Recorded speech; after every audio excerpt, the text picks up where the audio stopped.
Hey guys, Two Marine here. I am currently in the queue for the raid finder, which will probably take fucking forever. And I figured while I'm doing this, I will talk about, or I'll do the Q&A stuff for the Q&A video.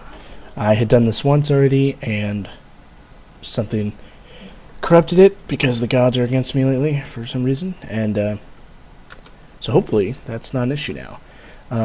So might as well just get right into it, huh? And I want to say thank you for everybody that submitted questions.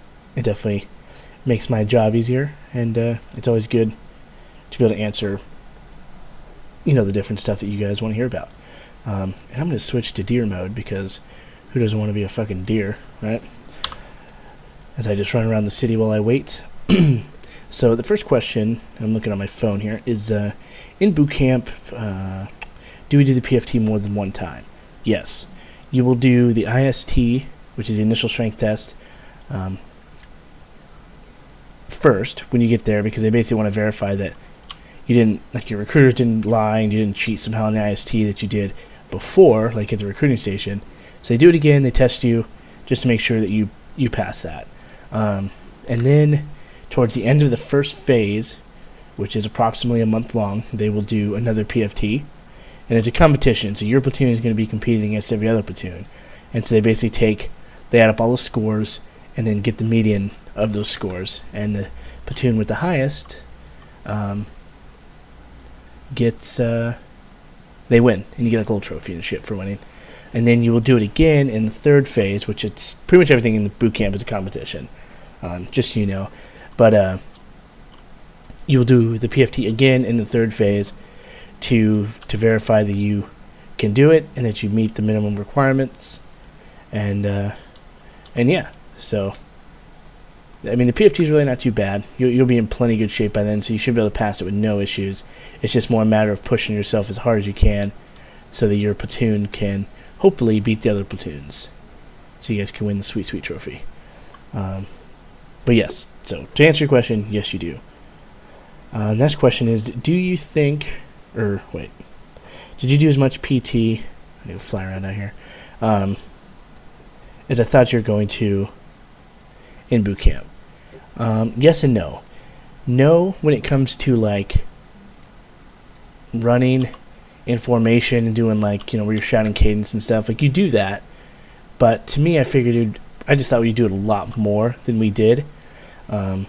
What we ended up doing a lot more is you get IT'd constantly, which I've talked about ITing before, which IT stands for incentive training, which is when they yell at you and make you do push-ups and sit-ups and mountain climbers and all that other sort of BS.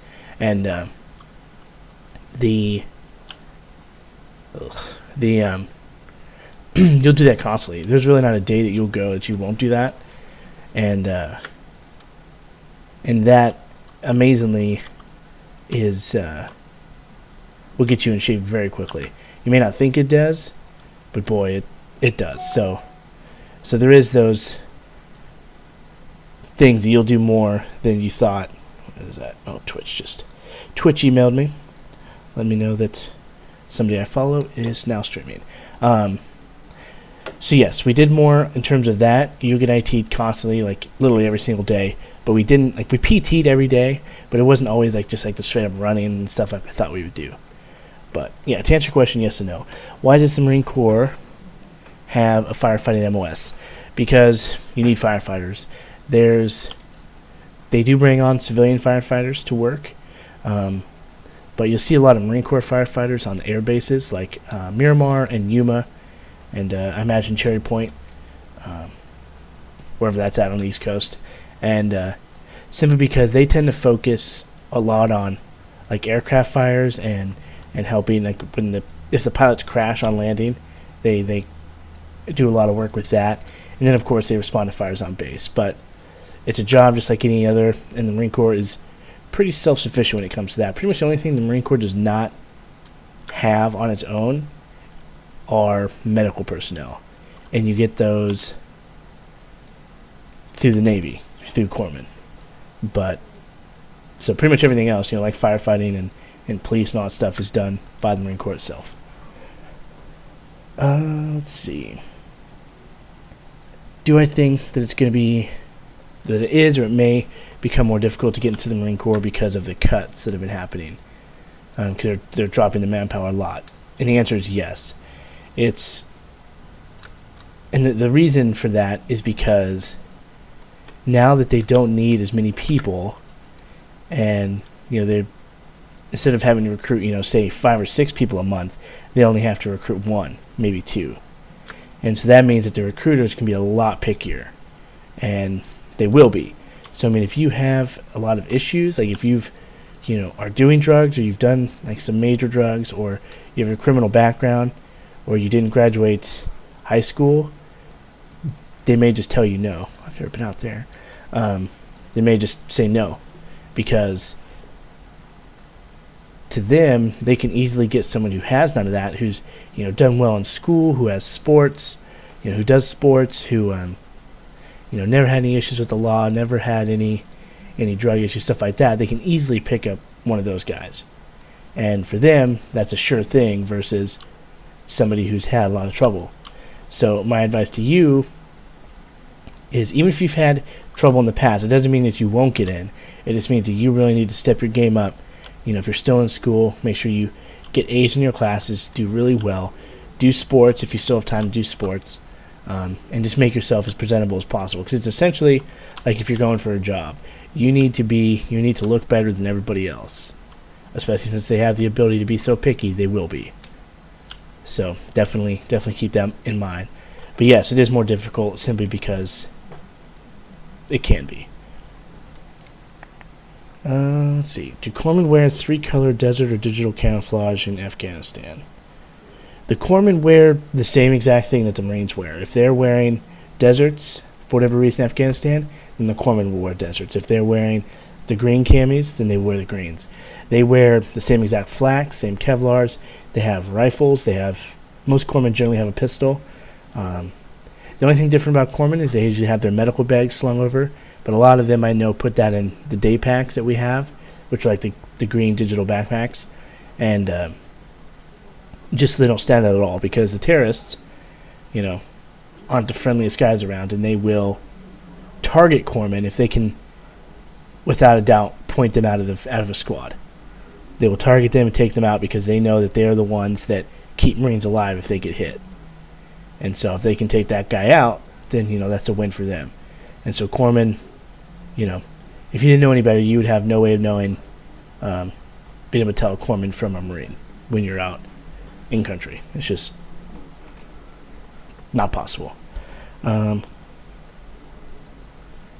question.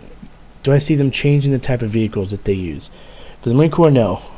I think we spent a lot of time and money with the Humvee, developing the MRAPs and the Cougars and whatever else that the Marine Corps has. And so I don't think, at least for a long time, I don't think anything's going to change. They've invested so much into those already, and they're all good vehicles. I mean, all of them have their beefs. The MRAP has issues. 7 tons are incredibly top heavy, especially if they're up armored and stuff like that. But they're good vehicles, and they do get the job done. And so I don't think that the Marine Corps is going to be looking to switch those out, especially with budget cuts and stuff. They just can't afford to, essentially. Can you change your MS when you reenlist? Yes, you can. Generally, for your first reenlistment, so going into your 5th, 6th, 7th, and 8th year, they're most likely going to have you do a B billet, which is like recruiting or drill instructor, stuff like that. But there are times when you can change your MOS right then if that MOS is needed.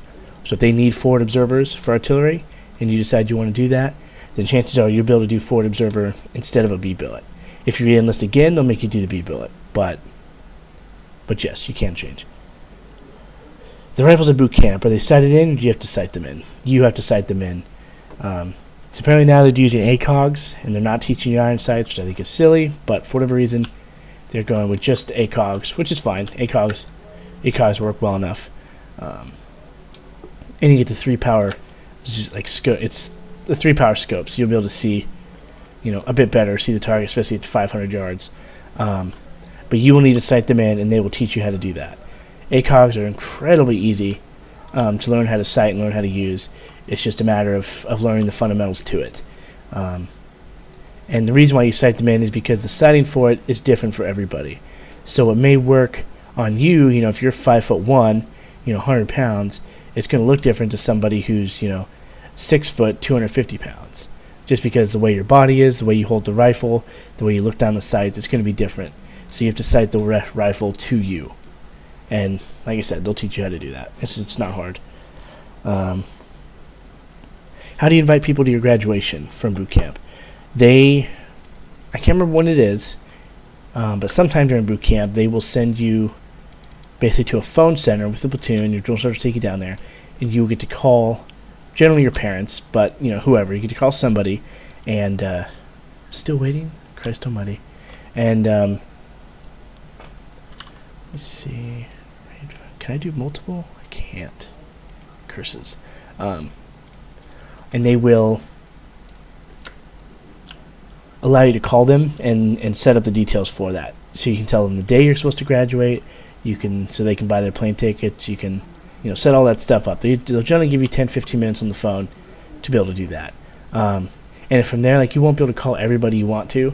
But what I recommend is simply to, if you call your mom, for instance, and you explain to her, hey, we're graduating January 1st, and here's the details, blah, blah, blah. Have her go out and tell all your friends. Have her get on your Facebook, and put it out there for people that may want to go. Whatever it is you do,